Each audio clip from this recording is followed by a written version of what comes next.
السلام علیکم ورحمۃ اللہ وبرکاتہ۔ امید کرتی ہوں انشاءاللہ تعالیٰ آپ سب ایمان اور صحت کی بہترین حالت میں ہوں گے۔ اللہ تعالیٰ سے دعا ہے کہ آپ کی طرف بڑھنے والے ہر شر کو خیر میں بدل دیں، آمین۔ آج الحمدللہ ہم سورۃ الفلق کی آیہ نمبر 3 کا مفہوم جاننے کی کوشش کریں گے، تو اللہ تعالیٰ کا نام لے کر سٹارٹ کرتے ہیں۔ سبحان اللہ وبحمدہ عدد خلقہ ورضا نفسہ وزینت عرشہ ومداد کلماتہ۔ یا ربی لک الحمد کما ینبغی لجلال وجہک وعظیم سلطانک۔ اما بعد فاعوذ باللہ من الشیطان الرجیم، بسم اللہ الرحمن الرحیم۔ رب اشرح لی صدری ویسر لی امری واحلل عقدۃ من لسانی یفقہوا قولی۔ ربی زدنی علما، اللہم انی اسألک علما نافعا وعملا متقبلا ورزقا طیبا۔ اللہم فقہنا فی الدین، اللہم بارک لنا فی اوقاتنا، آمین الہی آمین۔ ومن شر غاسق، اور اندھیرے کے شر سے، اذا وقب، جب وہ پھیل جائے۔ جو ہم نے پچھلی آیہ پڑھی تھی ومن شر ما خلق، اس میں ہم نے عمومی شر کی بات کی تھی، تمام مخلوق سے پہنچنے والا شر، اور اس میں خاص شر کی بات کی جا رہی ہے۔ اس میں شر کو اسپیسیفائی کر دیا اللہ تعالیٰ نے کہ کس شر سے پناہ میں آئے۔ وَمِن شَرِّ غَاسِقٍ إِذَا وَقَبَ، اندھیرے کے شر سے جب وہ پھیل جائے۔ من سے پتہ چل رہا ہے، یہ آیا من سے سٹارٹ ہو رہی ہے، تو وہاں سے پتہ چل رہا ہے کہ یہ المستعاذہ منہ ہے، یعنی جس شر سے پناہ لی جائے۔ من پریپوزیشن ہے، حرف جر ہے۔ شر آلریڈی ہم ڈسکس کر چکے ہیں۔ غاسقن، اس کو ڈسکس کریں گے۔ غین سین قاف اس کا روٹ ورڈ ہے۔ عربی زبان میں کہتے ہیں غاسق اول اللیل، یہ لیل رات کا پہلا حصہ ہے۔ آفٹر سن سیٹ، جب مغرب کی اذان ہو جاتی ہے تو آسمان پہ آپ دیکھیں اندھیرا پھیلنا شروع ہو جاتا ہے، اور وہ جو نیلا رنگ ہے آسمان کا وہ غائب ہونا شروع ہو جاتا ہے، سیاہی پھیلنا شروع ہو جاتی ہے آسمان پر، تو وہ ہے غسق، اول وقت رات کا۔ قرآن پاک میں سورہ بنی اسرائیل میں بھی اس کا ذکر آیا ہے۔ ہم نے اب غسق کا جو مفہوم جانا وہ ہے سیاہی کا پھیلنا، رات کا پھیلنا، رات جب پھیلنا شروع ہو جائے، سٹارٹنگ ٹائم، ٹھیک ہے۔ دوسرا مفہوم ہے ڈوبنے کا،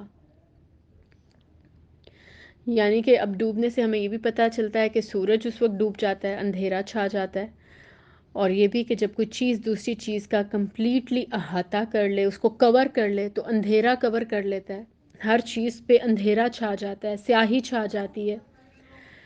تو یہ تو اس کے مفہوم تھے۔ اب ہمیں یہ پتہ چلتا ہے احادیث مبارکہ سے، جو صحیح بخاری میں بھی ہے، کہ آپ صلی اللہ علیہ وآلہ وسلم غسق میں باہر اپنے صحابہ کو نکلنے سے بھی منع فرماتے تھے۔ آپ صلی اللہ علیہ وآلہ وسلم فرماتے تھے کہ اپنی فیملیز کو، اپنے بچوں کو اس ٹائم میں گھروں کے اندر لے جائیں۔ اب یہ اس لیے کہ شیاطین اس وقت باہر نکل آتے ہیں شام کے وقت میں، تو پھر ان کے حملے سے بچا جا سکے، ان کے شر سے بچا جا سکے۔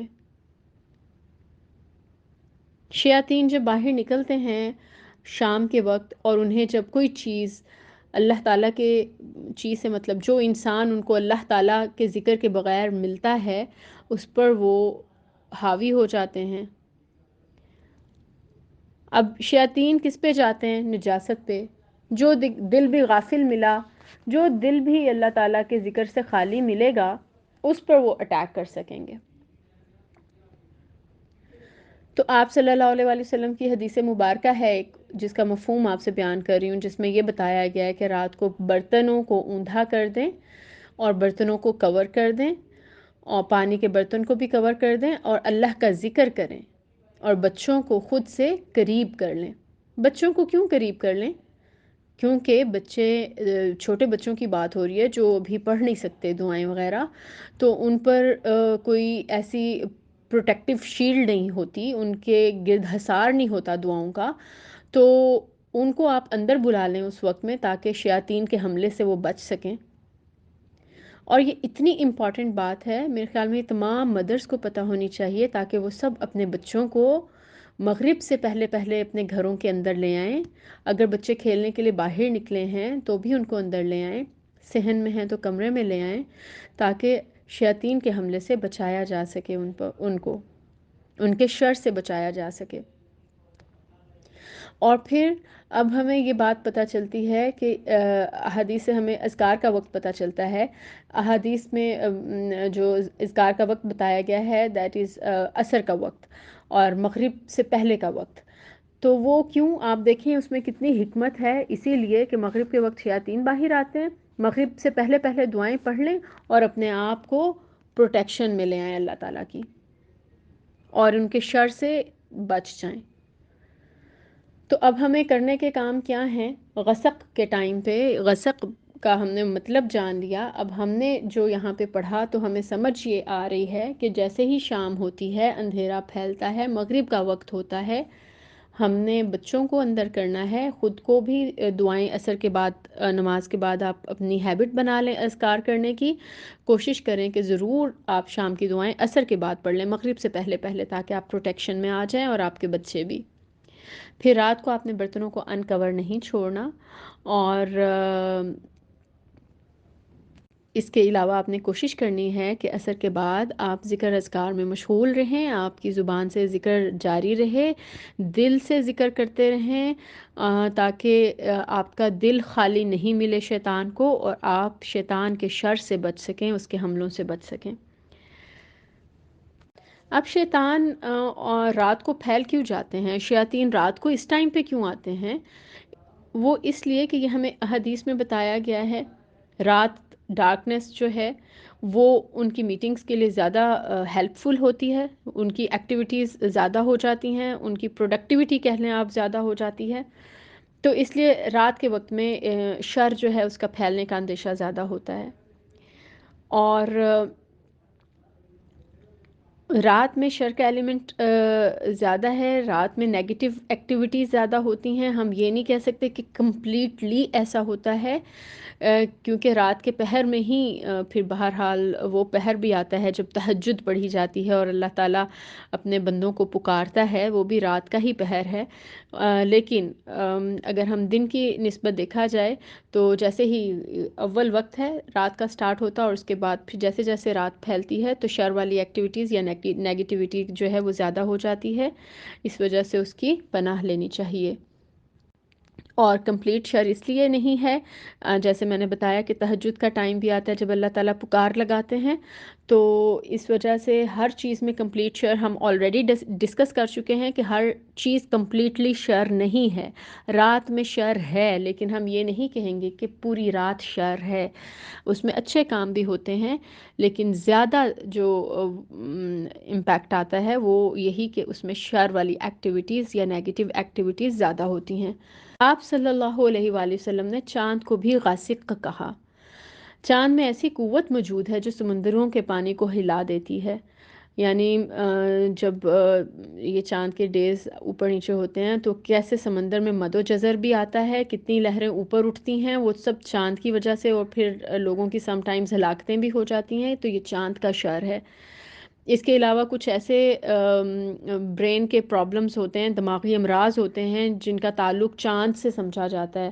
جیسے چاند گھٹتا بڑھتا ہے، امراض میں یا تو کمی ہو جاتی ہے اس کے گھٹنے سے، یا اس کے بڑھنے کے ساتھ ساتھ اضافہ ہوتا ہے. تو یہ بڑھنے گھٹنے کے ساتھ چاند کے مرض میں بھی کمی یا اضافہ ہوتا ہے. تو اب ہم نے یہ کہ اللہ تعالیٰ سے پناہ لینی ہے اس شر کی جو آسمانوں میں ہے، جو زمین میں ہے. ابھی ہم غسق کی بات کر رہے ہیں، تو رات میں چھپا ہوا جتنا بھی شر ہے ہم اس سے اللہ تعالیٰ کی پناہ میں آتے ہیں. اگلا لفظ ہے اذا وقب، جب رات پھیل جائے. وقب کا مطلب ہوتا ہے داخل ہو جانا، پھیل جانا، چھا جانا. جب رات پھیل جائے یعنی اس کا شر چھا جائے، تو اللہ تعالیٰ سے ہم دعا کریں کہ اللہ تعالیٰ آپ ہمیں اس وقت بچا لیں. جب چاند کا شر پھیل جائے تو ہمیں بچا لیں. وقب کا مطلب ہوتا ہے کسی چیز کا دوسری چیز میں داخل ہو کر رگو پے میں سما جانا، کمپلیٹلی. تو ہمیں اللہ تعالیٰ سے پناہ لینی ہے گہرے اندھیرے کے شر سے. جیسے جیسے رات بڑھتی ہے، شر والی مخلوق جو انسین ہے اس کا خطرہ، اس کا شر بھی بڑھتا جاتا ہے. ہم اس مخلوق کے شر سے اللہ تعالیٰ کی پناہ لے رہے ہیں جو آنکھوں سے نظر نہیں آتی. اور میننگ اسکالرز نے اس کا جو اسپریچول میننگ ہے وہ یہ بھی کیا کہ سم ٹائمز آپ کے دل پہ بھی اندھیرا آ جاتا ہے. اور یہ بہت صحیح بات ہے کیونکہ ہمارا دل بھی سم ٹائمز اندھیروں میں ڈوب جاتا ہے، اور پھر ہمارے دل میں سم ٹائمز شکوک و شبہات آتے ہیں یا ہماری عبادتوں میں خلل آتا ہے. تو اس میں بھی ہمیں اللہ تعالیٰ سے ہی مدد مانگنی چاہیے، اور ہمیں یہ دعا پڑھنی چاہیے جو آپ صلی اللہ علیہ وآلہ وسلم نے ہمیں سکھائی. اللہم اجعل فی قلبی نورا، اے اللہ میرے قلب کو نور سے بھر دے. آپ صلی اللہ علیہ وآلہ وسلم فرماتے میں تم کو واضح روشن راستے پر چھوڑ کر جا رہا ہوں، اس کا دن اور رات ایک جیسا ہے. مطلب اگر ہم نے دین اسلام کو تھام لیا نا، اور ہم نے قرآن اور سنت کو اچھے طریقے سے فالو کر لیا، تو پھر ہم ہر طرح کا جو شر دن میں یا رات میں ہے، اللہ تعالیٰ ہمیں ہر طرح کے شر سے بچا لیں گے. تو فالو کرنا، اس کو پریکٹیکلی امپلیمنٹ کرنا، تو پھر یہی ہے کہ ہم سیکھیں، دین کو پڑھیں، قرآن کو پڑھیں، سنت کو پڑھیں، اور پھر جو آپ صلی اللہ علیہ وآلہ وسلم نے کیا ہم وہ کریں. اور اگر ہم وہ سب کچھ کریں گے تو پھر انشاءاللہ تعالی ہم اللہ تعالیٰ کی پروٹیکشن میں رہیں گے. اسی میں اب ایک یہ بھی بات آ جائے گی کہ ہم ظاہر ہے جب سنت فالو کریں گے تو ہم صبح اور شام کے اذکار بھی کریں گے. جب ہم اذکار کریں گے تو پھر ہم اللہ تعالیٰ کی پروٹیکشن میں آ جائیں گے. ہم سورۃ الفلق پڑھیں گے، سورۃ الناس پڑھیں گے، ہم اللہ تعالیٰ کی پروٹیکشن میں آ جائیں گے. اب ہم نے جہاں تک ابھی تک مفہوم سمجھا ہے سورۃ الفلق کا یا سورۃ الناس کی، 3 آیات آج ہماری الحمدللہ ہو گئیں، اور ہم نے جو میننگز اس سے سمجھے ہیں، اب آپ نے کوشش کرنی ہے جب آپ یہ پڑھیں صورتیں، آیات، تو پھر یہ میننگز آپ کے ذہن میں رہیں. جب آپ میننگز کو ذہن میں رکھ کے پڑھیں گے تو انشاءاللہ امپیکٹ بھی آئے گا، آپ کی دعاؤں میں اثر بھی آئے گا. اللہ تعالیٰ ہم سب کو عمل کی توفیق دے، اللہ تعالیٰ ہم سب کو پڑھنے کی توفیق دے. اللہ تعالیٰ ہم سب کو اپنے دین کے راستے پر چلنے والا بنائے. اس کے ساتھ ہی اجازت چاہتی ہوں. سبحانک اللہم و بحمدک، اشہد ان لا الہ الا انت، استغفرک و اتوب الیک. السلام علیکم ورحمۃ اللہ وبرکاتہ.